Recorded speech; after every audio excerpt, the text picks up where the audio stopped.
Welcome to the city where a famous apostle preached after a fateful shipwreck. What is the real history of behind the gate of fantasy city, King's Landing? And why was this city destroyed and rebuilt twice? Come along and learn everything from Malta's former capital. Welcome to Mdina, also known as the Silent City. A jewel of history and architecture nestled in the heart of Malta, with its typical city gate that was used as city entrance to the fictional city of King's Landing in the Game of Thrones series' first season. Let us take you back to the true history of this fairy tale city. The atmospheric town has witnessed the rise and fall of the Roman, Arab, and Knights Hospitaller civilizations, and has stood as a beacon of power, faith, and tradition for centuries. The surrounding areas show traces of habitation since 2000 BC, and it is likely that the site was similarly occupied already from the Bronze Age.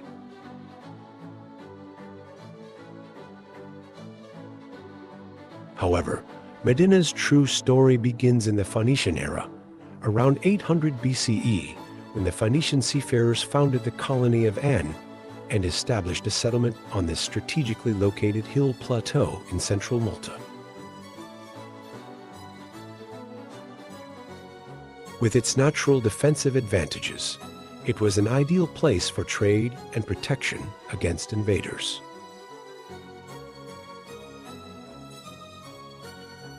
Here, the foundations of what would become a city of immense historical significance were laid.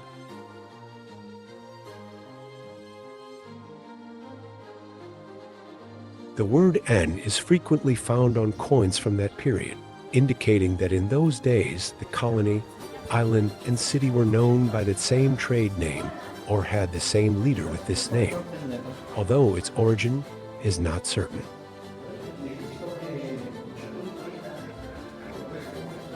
The large nearby Bingema necropolis, with tombs from Punic times, show that this now relatively sparsely populated region was once the most important center of the island.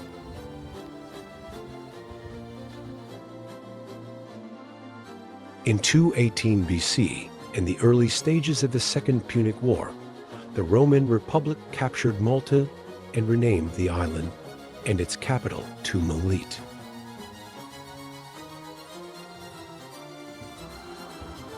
Melite was transformed into a thriving urban center under Roman rule, adorned with grand villas, temples, and public baths, of which the Roman Domus just outside the medieval city walls is now the finest example and a recommended visit.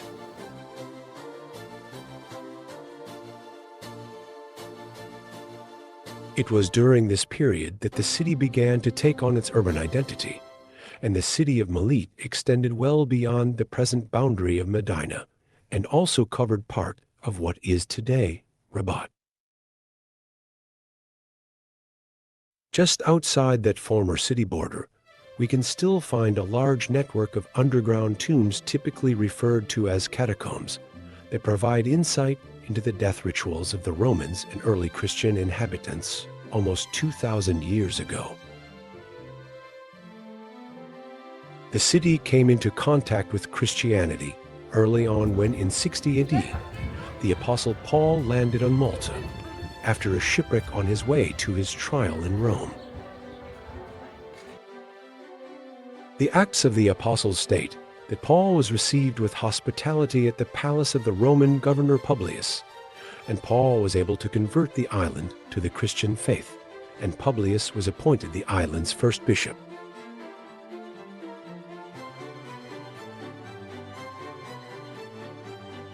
This event was later commemorated in the heart of Mdina with the construction of the seat of the Bishop of Malta at St. Paul's Cathedral, but in the medieval era, Christianity in Malta was by no means a given.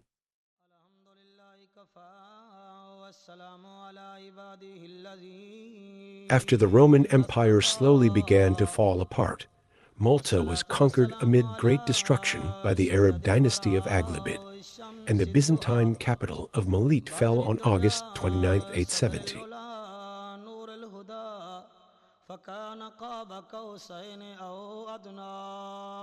The imposing stone wall and trench that the Romans had built to strengthen the city center, by then, could not prevent the conquest of the city.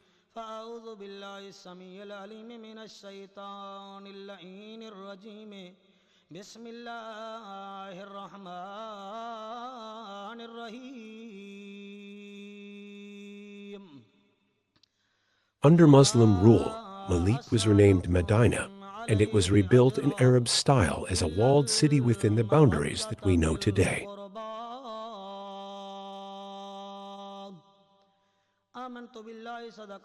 Its first cathedral, probably dedicated to the Virgin Mary, was turned into a mosque.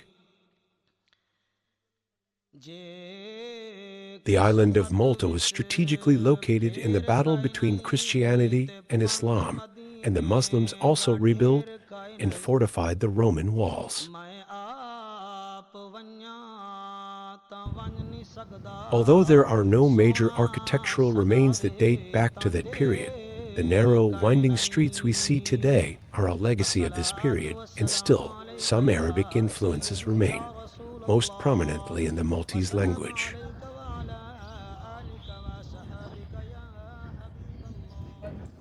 This is remarkable, because already in 1091, the island fell back into Christian hands during the invasion of Malta by Count Roger of Normandy.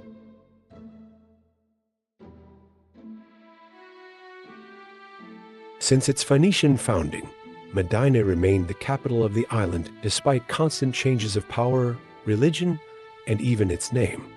But this changed in 1530 when the Knights Hospitaller took possession of the island and moved its capital to Birgu.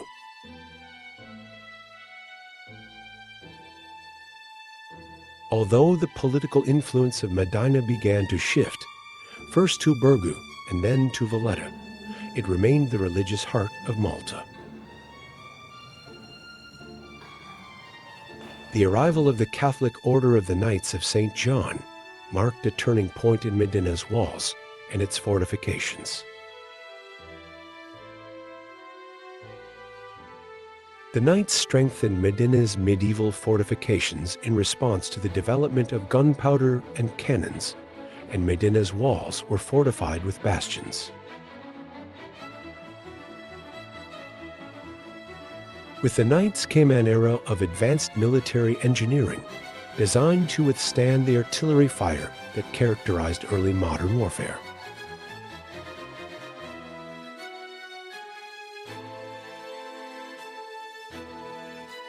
Between 1550 and 1565, the Knights Hospitallers strengthened the defenses of Mdina by building two bastions, one at each end of the land front.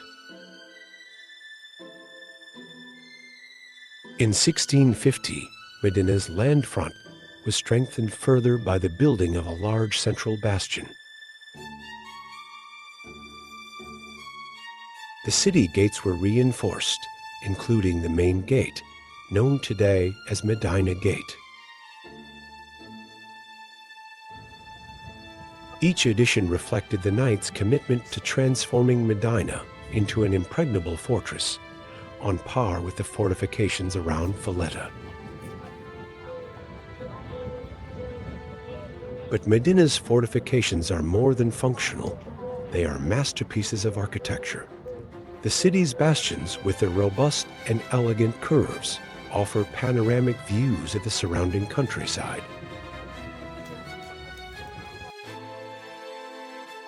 The gates, particularly the Mdina Gate, are adorned with carvings and heraldic symbols that reflect the power and prestige of its builders.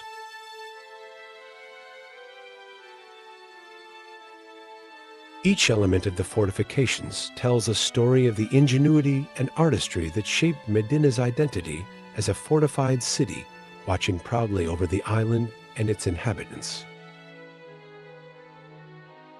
But the knight's fortress would be severely damaged by another unexpected enemy.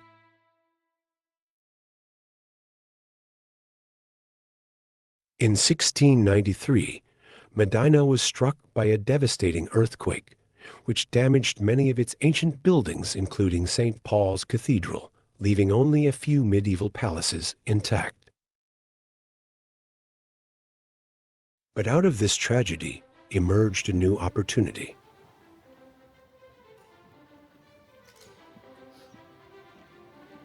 On the order of Grand Master de Vilhena, key parts of the city were rebuilt in Baroque style, with architects such as Lorenzo Gaff leaving their mark on Mdina's appearance, including the majestic reconstruction of St. Paul's Cathedral, which was built on the place of the former church dedicated to Mary in the 12th and 13th century. It was also at this stage that the knights modified the entrance to the city.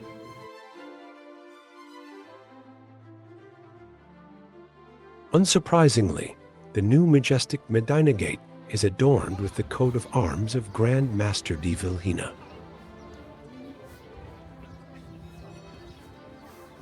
The Baroque decorations make the city the ultimate example of the mixed Maltese society, in which the Arab culture is mixed with the Christian one of the Knights Hospitaller and earlier Spanish rulers, built on traces of Roman and even older civilizations. But the magnificent carvings also reveal that the 18th century innovations were largely decorative, because even at that time, the medieval struggle of the Crusades was centuries behind them, and the walls had therefore not been of military use since the Great Siege of 1565. In various parts of Mdina, and especially along the principal route from the main gate to the cathedral, the knights constructed magnificent palaces and churches, including the iconic St. Paul's Cathedral.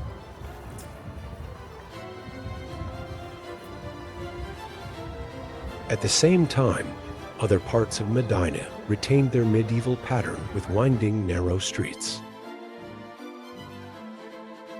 Today, Mdina is a city that lives in silence, but its history speaks louder than ever. Her narrow streets and historic buildings draw visitors from all over the world. As a living museum, it is a testament to Malta's rich history that undoubtedly surpasses the fantasy world of King's Landing. Mdina reminds us that, even in silence, the past always speaks. Mdina is more than a city. She is a story, a monument, and a time capsule. A testament to human creativity, faith, and resilience. This is the story of Mdina, La Città Notabile.